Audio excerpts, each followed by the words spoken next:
Assalamu alaikum viewers. I hope you all fine. I am Alifnan Khan and today we will discuss about the mitosis. So let's start. Bismillahirrahmanirrahim. Mitosis. What is mitosis?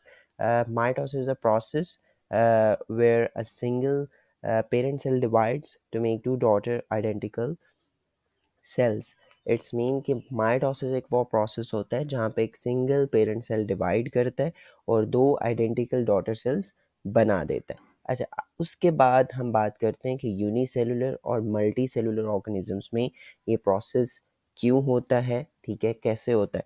तो unicellular organisms में अगर हम बात करें तो ये undergo mitosis to reproduce asexually, कि जो यूनिसेलुलर ऑर्गेनिजम्स हैं वो माइटोसिस करते हैं ताकि वो एसेक्सुअली रिप्रोड्यूस कर सके।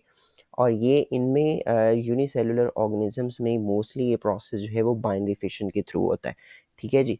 उसके बाद आगे चलते हैं मल्टी सेलुलर ऑर्गेनिजम्स में ये क्यों होता है जी। मल्टी सेलुलर ऑर्गेनिजम्स अंडरगो करते हैं माइटोसिस ताकि वो क्रिएट कर सके new cells for growth and repair the old cells, ठीक है। एक तो वो अपने न्यू सेल्स बना सकें ग्रोथ के लिए, दूसरा वो अपने पुराने सेल्स को रिपेयर कर सकें, ठीक है जी। नेक्स्ट चलते हैं जी, let's look at the stages of mitosis, कि हम एक दफ़ा अब इसकी स्टेजेस को लुक करते हैं कि इसकी कितनी स्टेजेस हैं। अच्छा जी, सबसे पहले बात करते हैं इंटरफेस की, क्योंकि cell cycle basically two phases में डिवाइड होता है, इंटरफेस एंड माइटोटिक फेज, ठीक है। माइटोसिस स्टार्ट होने से पहले इंटरफेस आती है और इंटरफेस भी नेक्स्ट थ्री जो है वो फेजेस में होती है, ठीक है। G1 phase, S phase, G2 phase. लेकिन यहाँ पे हम ओवरऑल थोड़ा सा डिस्कस कर रहे हैं कि इंटरफेस क्या होती है, क्योंकि हमारा मेन टॉपिक तो जस्ट माइटोसिस है।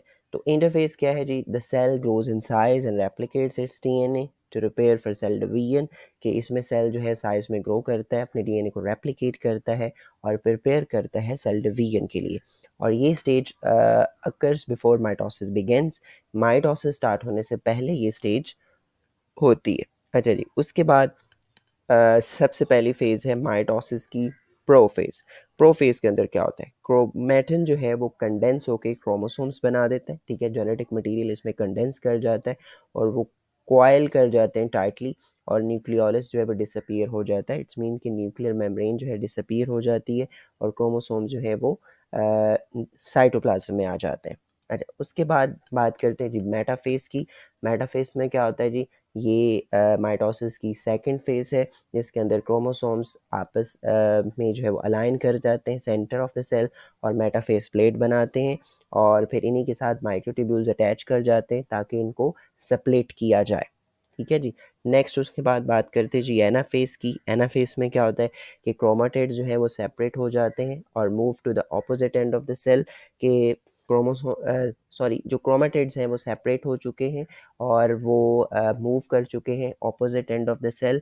और ये स्टेज इंश्योर करती है कि each cell contain identical chromosomes after separating, के इस स्टेज में ये इंश्योर किया जाता है कि हर सेल जो है उसके अंदर आइडेंटिकल क्रोमोसोम्स होने चाहिए आफ्टर सेपरेटिंग।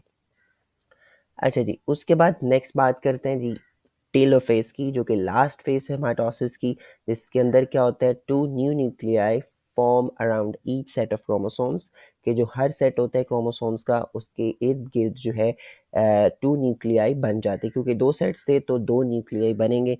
उसके बाद ये अगेन से क्रोमोसोम डीकंडेंस होंगे, क्रोमेटिड्स बन जाएंगे, सॉरी क्रोमाटिन बन जाएंगे, और cell begin to separate from each other. और यहाँ पे अब सेल जो है वो स्टार्ट करेगा एक दूसरे से अलग होने के लिए। तो वो बेसिकली साइटोकाइनेसिस में होता है। साइटोकाइनेसिस में जो साइटोप्लाज्म होता है पेरेंट सेल का, वो स्प्लिट करता है to form the two identical daughter cells, ताकि दो आइडेंटिकल जो है वो डॉटर सेल्स बन जाएं। उसके बाद हम थोड़ा सा होल प्रोसेस को रिवाइज करते हैं कि इसमें क्या क्या हमने अभी देखा, ठीक है। सबसे पहले हमने इंटरफेस देखी। इंटरफेस में भी मैंने आपको बताया कि इसमें थ्री फेजेस हैं, ठीक है, G1 फेज और S phase and G2 phase, ठीक है। फिर उसके बाद जो है माइटोटिक फेज या माइटोसिस स्टार्ट होती है, जिसकी पहली फेज हमने प्रो फेज के बारे में पढ़ा। फिर उसके बाद हमने मेटाफेज, प्रो फेज में हमने ये पढ़ा था कि क्रोमोसोम जो है यहाँ पे कंडेंस हो जाते हैं, ठीक है। मेटाफेज में पढ़ा कि वो सेंटर में अपने आप को अलाइन कर देते हैं। एनाफेज में जो क्रोमाटिड्स हैं वो सेपरेट होना शुरू हो जाते हैं। टीलोफेज में दो न्यूक्लियाई जो है वो बन चुके होते हैं, ठीक है। मतलब क्रोमोसोम्स के इर्द गिर्द जो है वो न्यू न्यूक्लियाई बन चुके होते हैं। और साइटोकाइनेसिस में पेरेंट सेल जो है उसका साइटोप्लाज्म जो है वो डिवाइड हो चुका होता है, ठीक है, so I hope you get the idea. Thank you so much for watching. अल्लाह हाफिज़।